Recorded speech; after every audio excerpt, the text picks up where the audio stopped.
I come from actually a company called BIG. We're located in Copenhagen and New York. We design buildings, but we also do haircuts.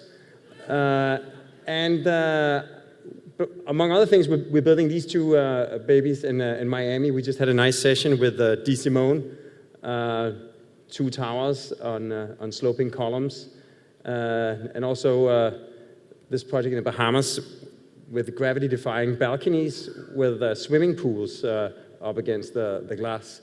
But what I'd like to talk about today is some of the ideas that have shaped our work. We come from Copenhagen, where we've been sort of founded 10 years ago. And one of the things we've been looking very much at is how you can make the programmatic diversity of a building actually provide shape. We did a building called the 8 House in Copenhagen. It's at city limits where other life forms take over the city. Thank you, sir. We basically mixed traditional sort of offices, and we exploited the fact that commercial floor plates are deeper than residential floor plates. So we created a 3-dimensional community that actually allows social life, street life, townhouses with gardens to actually invade the 3-dimensional space of the city block. So instead of having social life sort of restricted to occurring at the street level, here it's invading the 3-dimensional space of the city. All the amenities are located in a vertical atrium at the heart of the building. And you actually have like almost like sort of a suburban life quality, like parks in the courtyards, like sort of couples barbecuing on their front lawns, like these 2 little girls. They live on the 9th and the 10th floor, but they can actually just stroll down this like man-made mountain town, like this little path, and play with each other. So it's completely expanding the sort of 3-dimensional notion of what is the city. And basically this building caught the eye of Manhattan developer Durst, who invited us to take a look at a site on the west side of Hudson. And we thought, this site, it's beautifully overlooking the river. It has west-facing and south-facing sun, but it's also next to a power plant, a sanitation garage, and the West Side Highway.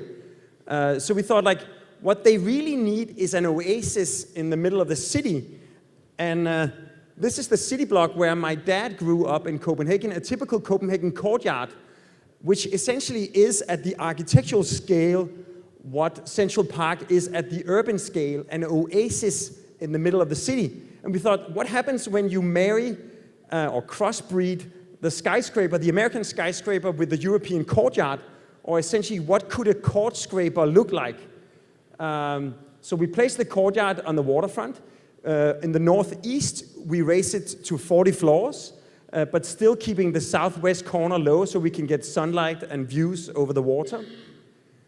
The result is a striking new silhouette.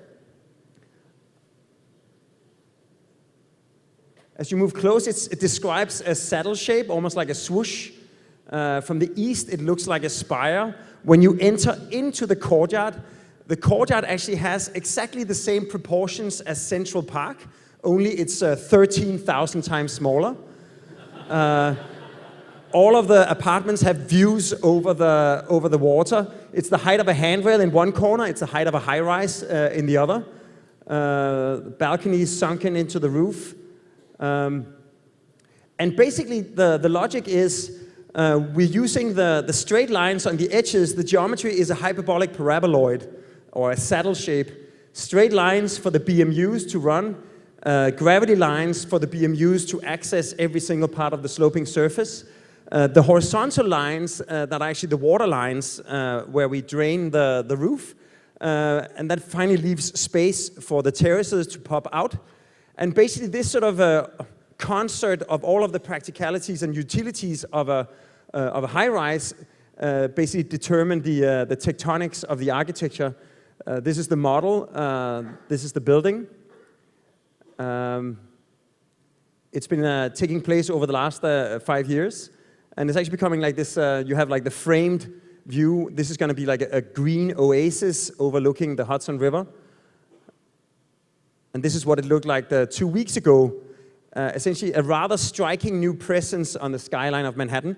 This is a photo taken from a passenger airplane, but the sort of beacon of architecture in a haze of the city of Manhattan.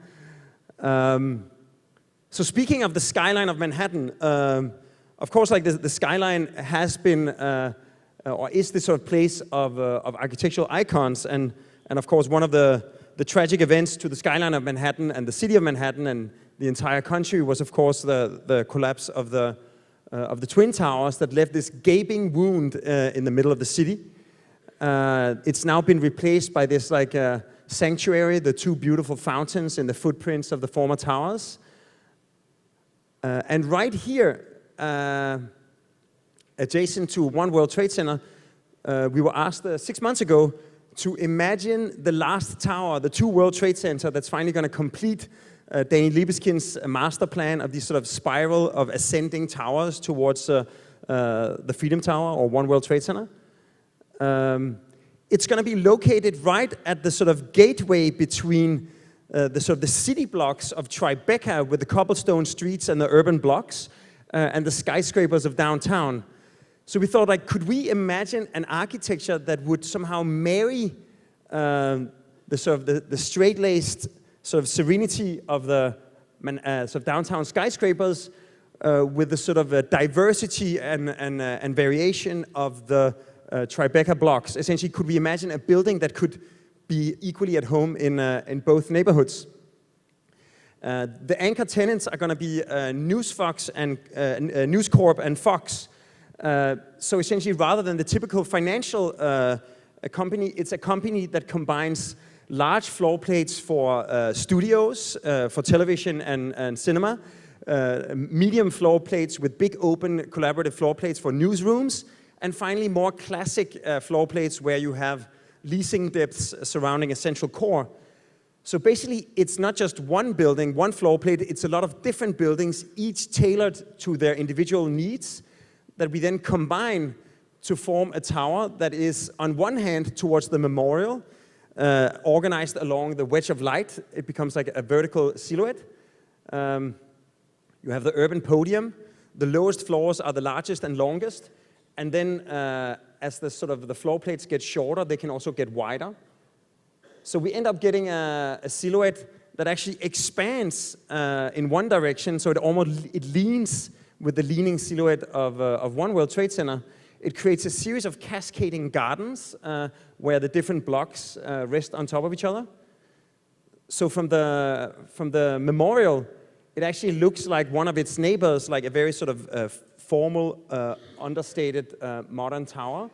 The sort of expansion of the east facade sort of leans, or the west facade leans along with the inclination of One World Trade Center.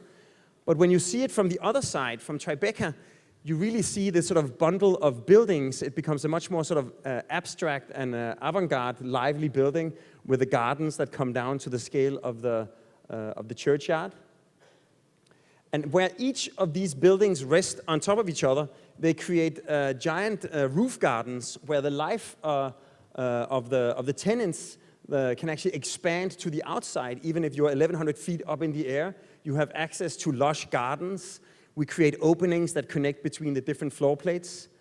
Some places we dump courtyards into the terraces, so you have like these sort of sanctuaries, sort of 800 feet up in the air. In some places we sort of dip the terraces down to sort of give access to the spaces behind. So rather than the sort of hermetic silhouette of the traditional skyscraper, you get this like very lively building. Of course, because it's a TV production, you get these like amazing backdrops with the city of New York in the background, sort of placing the building. We're still hoping to make this amazing screening room on the top floor, where when the movie is over, the image might be even more amazing. One of the challenges of this tower is that because the rest of the World Trade Center site has already moved ahead, the foundations and the stairs and the columns were already in place. So we've had to basically fit our ideal design, that is designed from the second floor and up, to match the existing footprints. And as a result, the lobby you'll see the stair cores changing direction, so it almost gets this like abstract sculpture that is literally shaped by the transition of the forces from the top to the ground. The north elevation is stepping towards the sky. The west elevation is expanding towards the sky. And basically, when you look at the building from the west, you'll see the overhangs as the building get wider.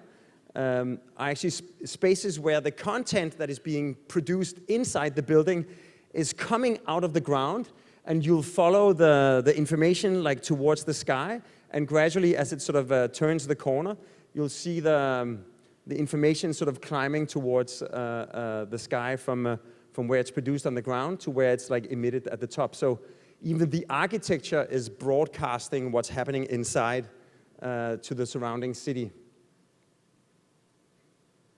And basically we are sort of starting the reinforcement of the foundations already next spring, and it should be done at the end of 2020, sort of finally completing not just the neighborhood, but also the skyline of Lower Manhattan. So basically, having sort of arrived here, we suddenly started dealing with high-rises in a completely new way. One of the projects we're doing in Shenzhen is the headquarters for the main energy company in Shenzhen. And it's essentially creating a 1 million square foot office building in a humid subtropical climate. One of the dilemmas is you want to sort of maximize the views, but you want to minimize the thermal exposure and the glare. So we've designed the facade like a sort of a pleated dress. So it blocks all of the direct sun coming from the south. So when you look to the south, it's like these bamboo veneer walls washed in daylight.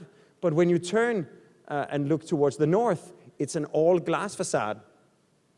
Within this logic, we can sort of create larger openings to enter. We can create executive meeting rooms looking towards the city hall. But essentially, this sort of very simple idea, we worked with Arab engineers.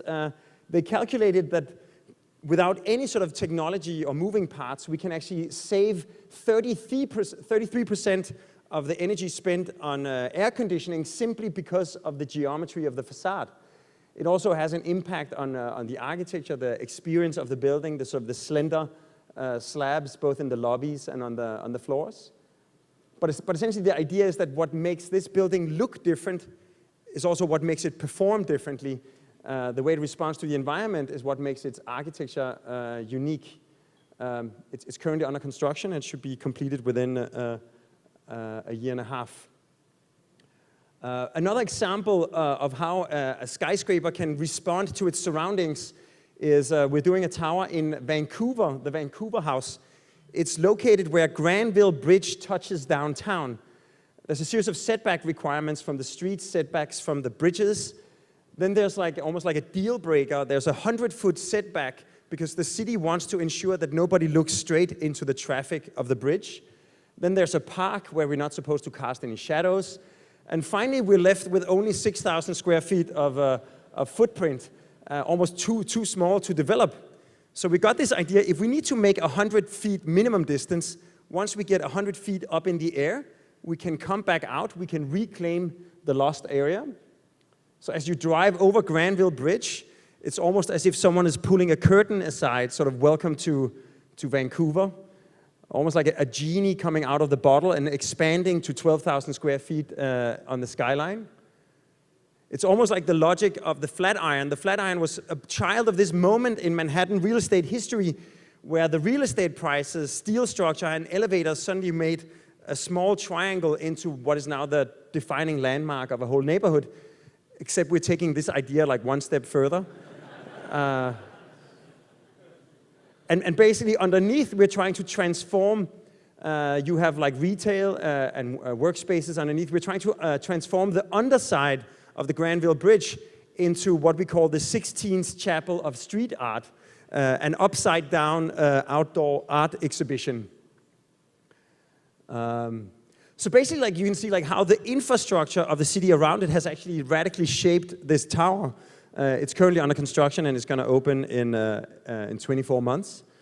But like this idea of like infrastructure influencing a building, we've looked at like almost at the smallest scale possible. We were asked to do a small art museum in a sculpture park in Norway. The sculpture park is on two sides of a river. And we thought, why don't we turn the museum into a bridge? It connects both of the sides, so you move around through the paths of the sculpture park, you move through the museum, the skylight of the sculpture galleries turn 90 degrees and overlook the river as you pass over the bridge, and then you continue through the sculpture park. So if you like it, this is almost like a hybrid between a building, a bridge, and a sculpture. You can almost see it as the biggest sculpture in the sculpture park. Depending on where you notice it from, you might not even know it's a building. You think it's just one of the biggest sculptures in the park. This idea that infrastructure and architecture can really sort of merge into hybrids. You see, like, the public element is a very big part of our work and our priorities. But in one case, we actually really almost surrendered the authorship to the public. You might remember 3 years ago, Manhattan and New York got hit by Sandy, shutting off all of Lower Manhattan. According to a cartoonist, it gave rise to a new neighborhood in New York, Sao Paulo, south of Power. And the science is quite simple, that with the expanding temperatures, the hurricane belt of the Atlantic Ocean expanding to the north, and suddenly the states that didn't used to get hit by hurricanes are getting hit more frequently and more forcefully. And because of the funnel shape of the New York Bight, New York is extra prone, 50% of the city is at risk.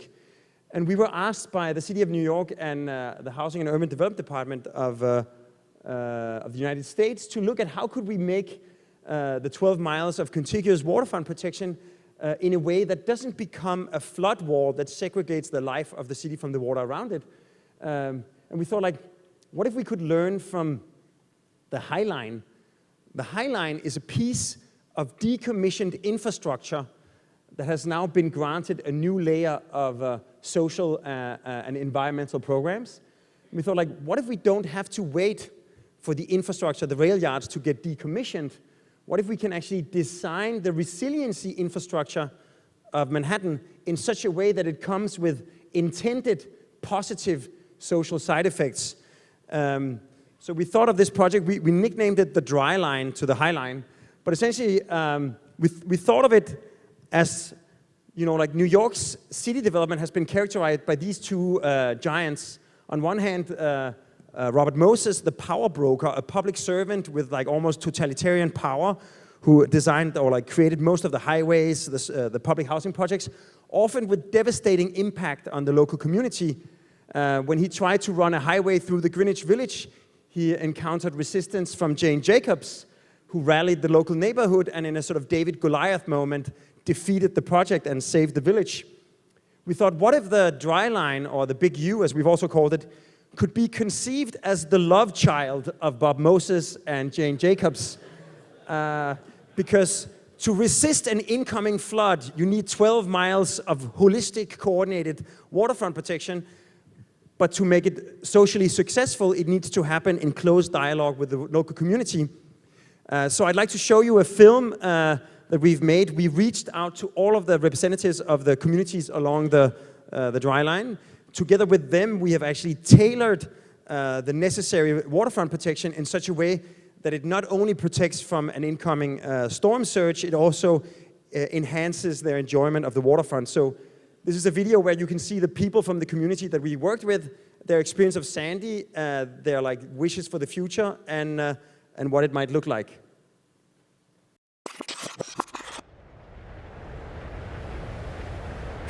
That was actually why Sandy was so bad, is because of the phase of the moon, it was already a very large high tide, as well as the storm surge coming in with the wind and the tide lining up perfectly to give us 14-foot tides instead of 8-foot.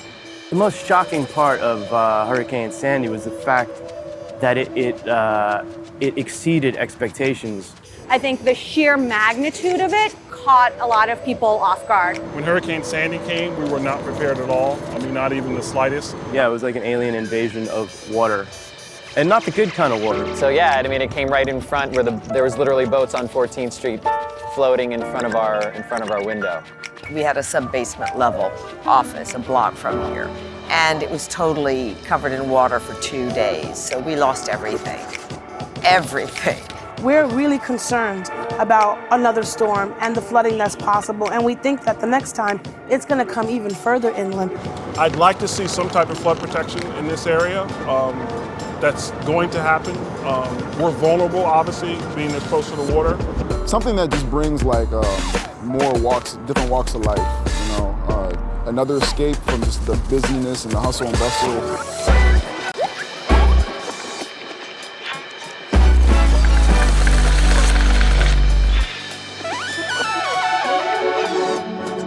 There's this great space that could really become community space, cultural space, and active uses.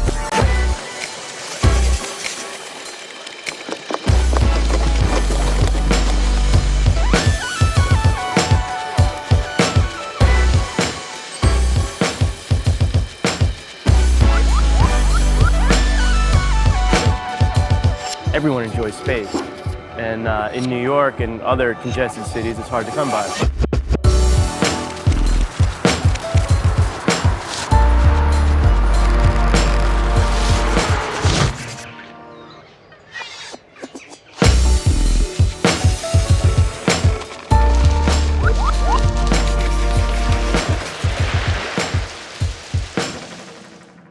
Anything that makes the cities greener is just such a wonderful thing for not only the environment, but the people that live in the city too, to be able to be around that space.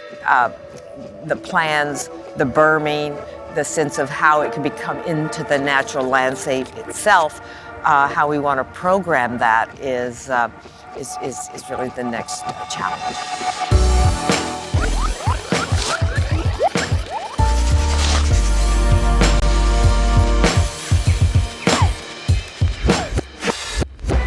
We are the link, we're the tip in a sense of the big U. It's important that the entire waterfront of Lower Manhattan build in the plans that have been put forward, because we can not only fortify this great city of New York, but be a model for cities all over the world.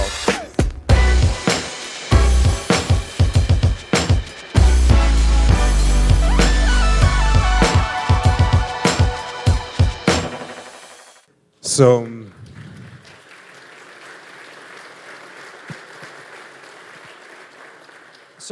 that brings me to it, and we're actually together with the City of New York working on the realization of the first part of this project on the East River to break ground in 2017.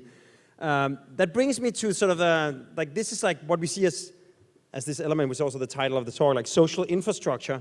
And just to give you like one tangible example of this to finish. We're doing a project in my old hometown, Copenhagen, on the waterfront, which might be the landmark of the city in the future, but it's not a cultural palace or a royal palace. It's a power plant that turns domestic waste into electricity and district heating. Basically, together with the citizens of Copenhagen, it forms an ecosystem.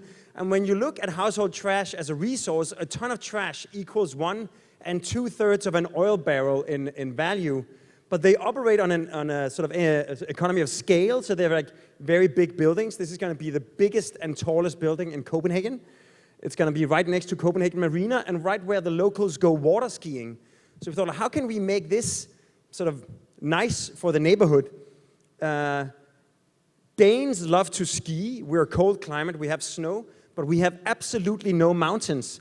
Apparently, we have mountains of trash. So we thought that we have to go 6 hours by car to Isaberg in the south of Sweden, but because of the sheer magnitude of this power plant, we can actually do 2/3 of Isaberg. We have a 300-foot drop, so we know how big the machines are going to be, so we just designed the envelope in such a way that the entire roof becomes a gigantic man-made ski slope, complete with pine trees and hiking paths. Insanely, we won the competition based on this idea. Suddenly we need to figure it out. Just to give you a sense of scale, it's twice the length of an Olympic halfpipe. You might have noticed that in Sochi, Denmark won 0 medals. We hope to redeem that because now we can actually practice at home. It's not just for skiers, it's also a hiking path for like people that go on picnics. You can go up and enjoy the view of the otherwise horizontal city. We have the tallest climbing wall in the world, 300 feet of danger. And basically just to sort of, it's currently under construction, and I'm telling you, this is only like halfway up the ski slope. It is going to be a real ski slope. And you can basically this sort of diagram that I showed in the beginning of like a city as an ecosystem is very close to becoming true here. Not only do we harvest local resources, daylight, air flows, water, but also together with the city of Copenhagen becomes a metabolism turning waste into energy. And maybe just to sort of finish it off, the reason that we could win this project with this idea is because this is a very new kind of power plant. It's the cleanest waste-to-energy power plant in the world. The smoke that comes out of the chimney is completely non-toxic. It contains a little bit of steam and a little bit of CO2. So we thought and basically by putting a ski slope on the roof, normally you would want to be as far away from a power plant as possible. But here you actually have clean mountain air on the roof, and it becomes visible because you're skiing on it. To take it to the final step, we designed the chimney in such a way that it accumulates steam, and at regular intervals it puffs gigantic steam rings. Something that used to be a symbol of a problem, pollution, is now something playful. And the idea is that each steam ring represents whenever we have saved the emission of 1 ton of CO2 by having this clean technology. So it's like turning the sky into a celebration. And maybe just like now that we're in a room with at least a handful of engineers, as I can count, when you win a competition with something like that and you look up in the yellow pages, there are no giant steam ring emitting manufacturers in the country. So together with the Copenhagen Technical University, an engineer with a specialty in vortexes, we have tried to sort of see if we could develop a giant steam ring emitting machine. We've done a few tests, but last summer we had a nice one.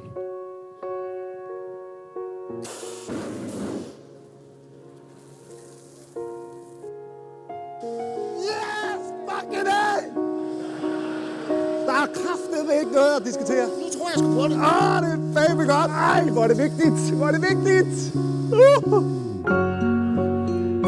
And what I like about the steam ring is that I think it's kind of a beautiful symbol. Is that at the core of it, architecture and engineering is in a way the art and science of turning fiction into fact. That we take something that is a pure figment of our imagination, and then through hard work and like years of like permits and tests, etc., it becomes concrete reality.